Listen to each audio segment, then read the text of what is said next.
ये वीडियो उन बच्चों के लिए जो क्लास 12th में है। ये क्लास 12th का केमिस्ट्री का क्वेश्चन पेपर है, प्रीवियस ईयर का 2024 का। वीडियो में हम इसी क्वेश्चन पेपर को सॉल्व करेंगे। क्वेश्चन 2 मार्क्स के होंगे, 3 मार्क्स के होंगे और 5 मार्क्स के भी होंगे। चलिए स्टार्ट करते हैं 2 मार्क्स के क्वेश्चन से। सेक्शन बी का क्वेश्चन नंबर 18 है ये। इसमें पूछ रखा है classify the following sugars into monosaccharides and disaccharides. ठीक है, ऑप्शन दे रखा है galactose, glucose, lactose and maltose. तो इसमें जो मोनोसैकेराइड्स है, एक तो ग्लूकोज हो गया, ये मोनोसैकेराइड्स है, और एक गैलेक्टोज, और ये दोनों लैक्टोज और माल्टोज ये डाइसैकेराइड्स है। ये जो डाइसैकेराइड्स होते हैं ये मोनोसैकेराइड से ही बनते हैं।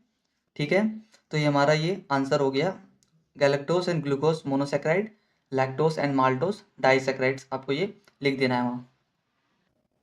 अगला 2 मार्क्स का क्वेश्चन नंबर 19। ए पार्ट इसमें दे रखा है carry out the following conversion. Conversion करना है। पहला है नाइट्रोबेंजीन टू एनिलीन।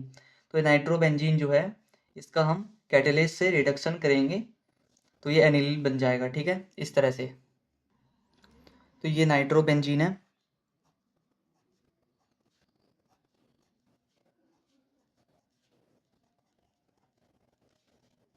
इसको रिडक्शन कराएंगे H2 या PD के साथ, पैलेडियम।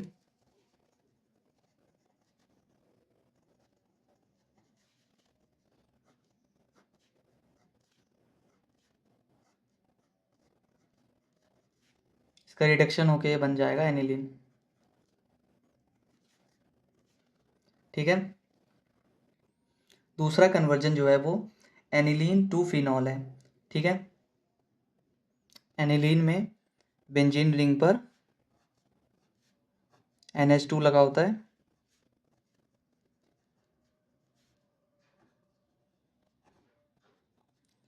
इसको पहले बेंजीन डाइजोनियम साल्ट बनाएंगे, फिर इसको हाइड्रोलाइज्ड करेंगे और फिर ये बन जाएगा फिनॉल। ठीक है, तो डाइजोनियम साल्ट बनाने के लिए क्या करेंगे, NaNO2 को से रिएक्शन कराएंगे HCl की प्रेजेंस में, तो ये बेंजीन डाइजोनियम साल्ट बनेगा।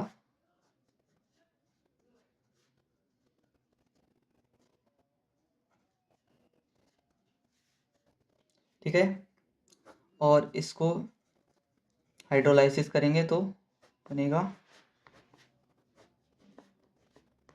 फिनॉल।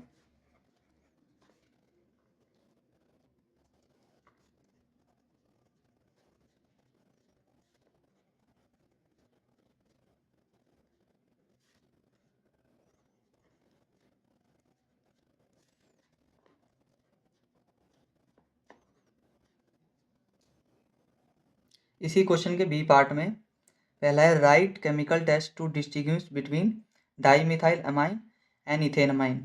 तो इसमें जो डिफरेंस करने के लिए पूछ रहा है केमिकल टेस्ट कौन सा होगा, एक है डाई मिथाइल अमाइन और एक है इथेन अमाइन।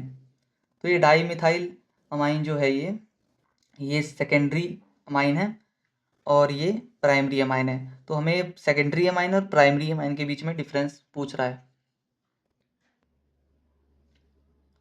तो ये डाई मिथाइल अमाइन है और ये इथेन अमाइन है।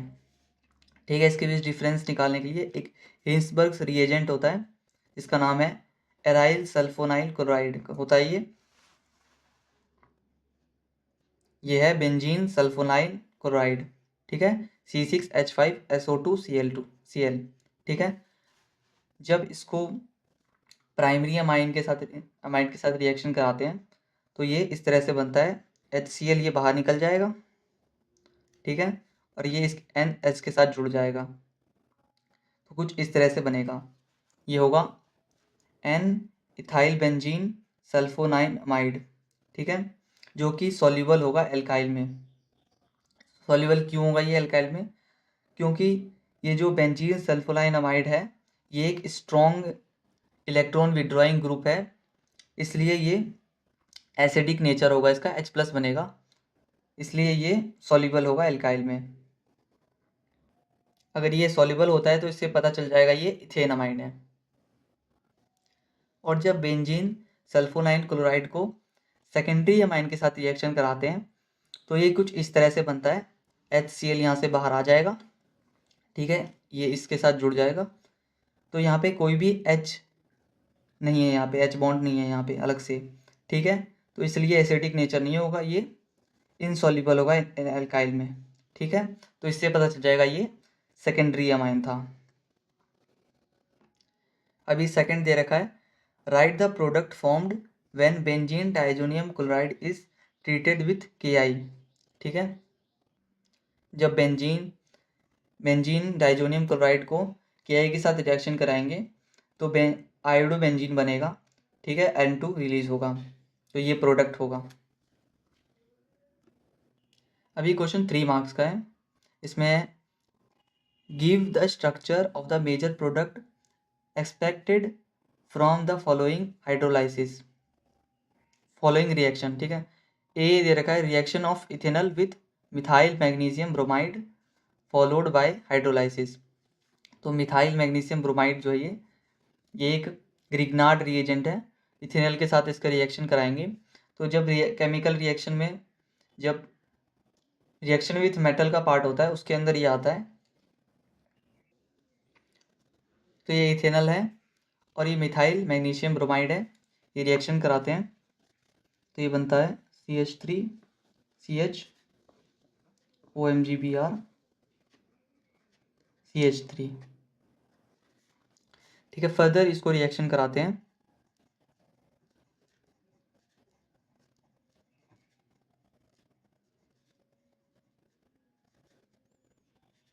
H2O के साथ, तो ये बनता है CH3CHOH,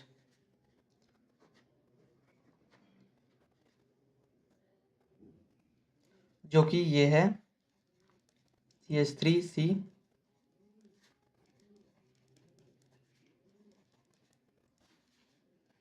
टू प्रोपेनल, ये होगा मेजर प्रोडक्ट। बी में है hydration of but 1 in presence of dilute sulphuric acid. ये ब्यूट 1 है, इसका प्रोटोनेशन होगा तो ये कैटायन बनाएगा, कार्बोकैटायन, ठीक है, यहाँ पे। और जब ये H2O के साथ रिएक्शन कराएगा तो ये बनाएगा, ठीक है। फिर फर्दर ये डीप्रोटोनेशन इसका होगा तो ये एक हाइड्रोजन हटेगा तो ये OH यहाँ पे लग जाएगा, तो ये है ब्यूटेन टू ओल, ठीक है।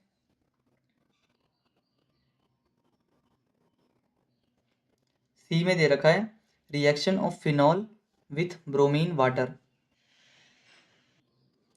फिनॉल को ब्रोमीन के साथ रिएक्शन करेंगे तो 2,4,6 ट्राई ब्रोमो फिनॉल बनेगा। ये ब्रोमीन ऑर्थो और पैरा पोजीशन पे लग जाएगा तो 2,4,6 ट्राई ब्रोमो फिनॉल बनाएगा। क्वेश्चन नंबर 24 दे रखा है draw the structure of major products in each of the following reaction. पहला जो दे रखा है ये एक टॉलिन रिएजेंट इसके साथ दे रखा है, तो देखते हैं क्या बनाएगा।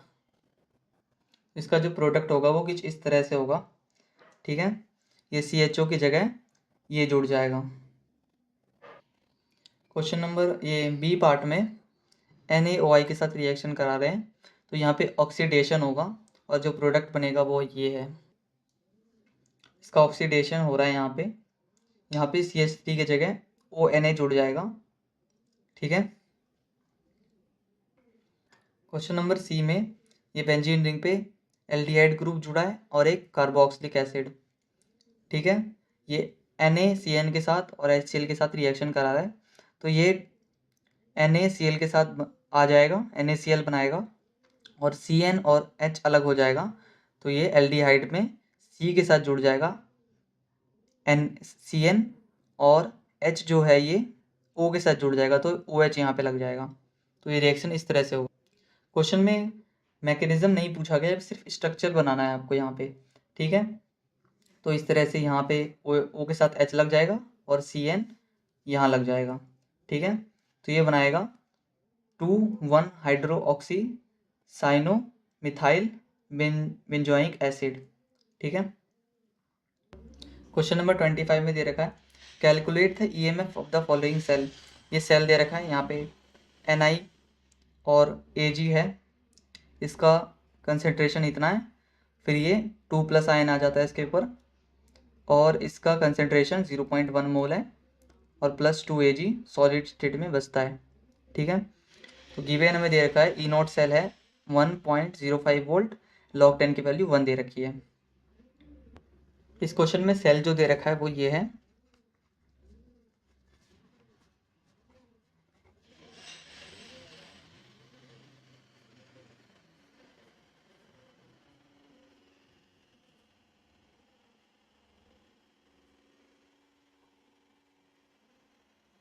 इसका सेल रिप्रेजेंटेशन करेंगे पहले हम,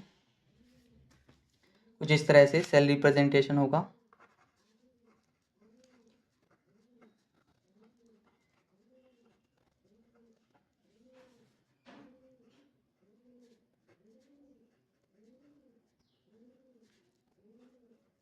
इसका कंसंट्रेशन 0.1 मोल है,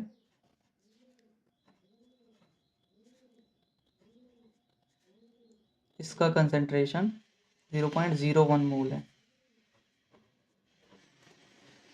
ठीक है, और गिवन हमें है ई नॉट सेल की वैल्यू,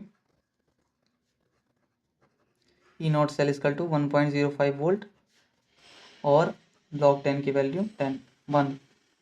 ठीक है, तो हमें नेक्स्ट इक्वेशन यहाँ पे लगाएंगे हम, जो कि होता है ई सेल, सेल का EMF equal to E not cell minus RT upon में 2F, F यहाँ पे फैराडे कांस्टेंट है। ठीक है, और नेचुरल लॉग प्रोडक्ट का कंसंट्रेशन अपॉन में रिएक्टेंट का कंसंट्रेशन, जो आयन जो है वो लिखेंगे हम। तो प्रोडक्ट में दे रखा है में Ne2+ आ रहा है, में इसका कंसंट्रेशन लिखेंगे और रिएक्टेंट में Ag+ है। ठीक है, सिल्वर, इसका स्क्वायर कर देंगे क्योंकि यहाँ पे 2 है। ठीक है, तो यहाँ पे जो RT अपॉन में 2F ये पूरा कांस्टेंट है, इसकी वैल्यू आपको याद रख लेनी है, बहुत काम आएगी ये। ठीक है, तो ई सेल हो जाएगा E not cell minus RT upon में 2F क्या होता है 0.059 वोल्ट अपॉन में 2, बाकी ये यहीं पे रहेगा। नेचुरल लॉग कंसंट्रेशन इसका क्या हुआ 0.1 और 0.01 का स्क्वायर। ई नॉट सेल की वैल्यू पुट करेंगे 1.05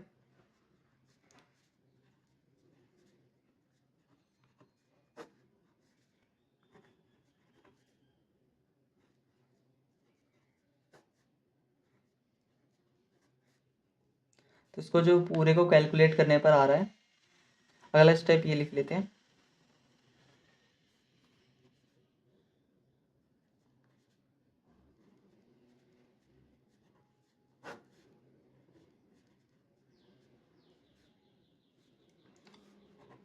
तो यहाँ पे 10 की पावर 3 आ रहा है, तो log 10 की पावर 3, तो 3 इधर आ जाएगा, 3 यहाँ पे आ गया। ठीक है, तो log 10 की वैल्यू आ गई 1, तो ये टोटल यहाँ बच गया,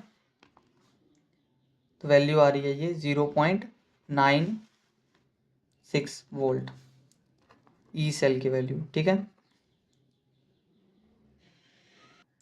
ये क्वेश्चन 5 मार्क्स का है, क्वेश्चन नंबर 32। ये जो है सॉल्यूशन के चैप्टर से लिया गया है। इसमें जो यूज़ होगा कॉलिगेटिव प्रॉपर्टी।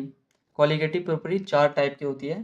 ठीक है, पहली होती है relative lowering of vapour pressure, और दूसरी elevation in boiling point, third depression of freezing point, fourth है ऑस्मोसिस एंड ऑस्मोटिक प्रेशर। ठीक है, तो ए पार्ट में जो हमें यूज़ करना है वो KF की वैल्यू दे रखी है यहाँ पे।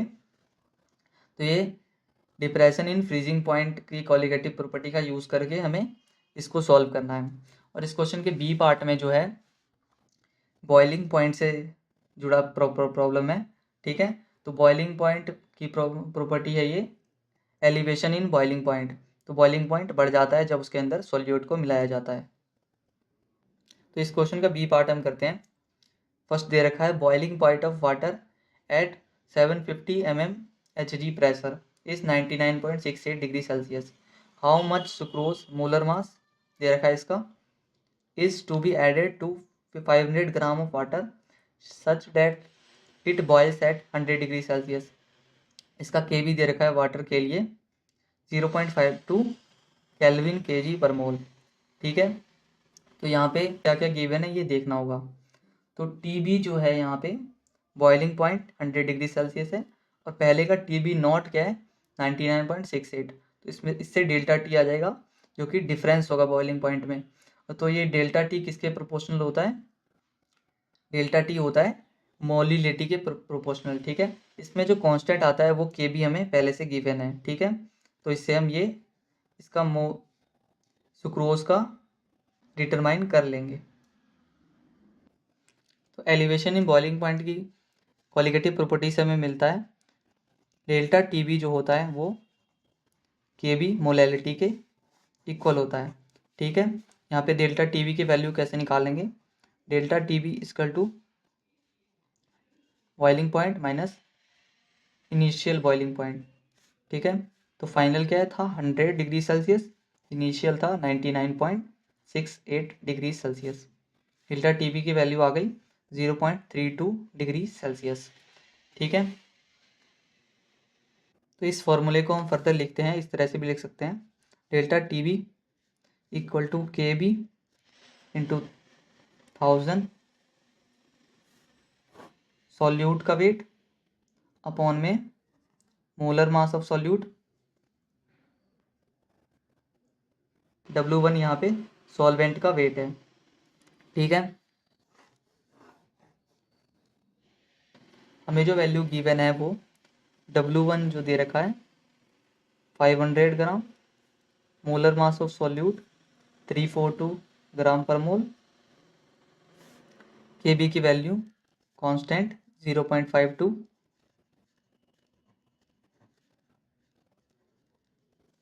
ठीक है, इसको पुट कर देंगे इस पे।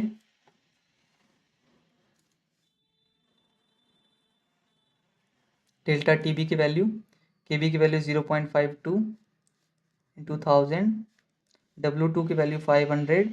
W2 की वैल्यू हमें निकालनी है क्योंकि सॉल्यूट का वेट है, अपॉन में मोलर मास इंटू W1 दे रखा है 500 ग्राम। ये ज़ीरो यहाँ पे आएगा,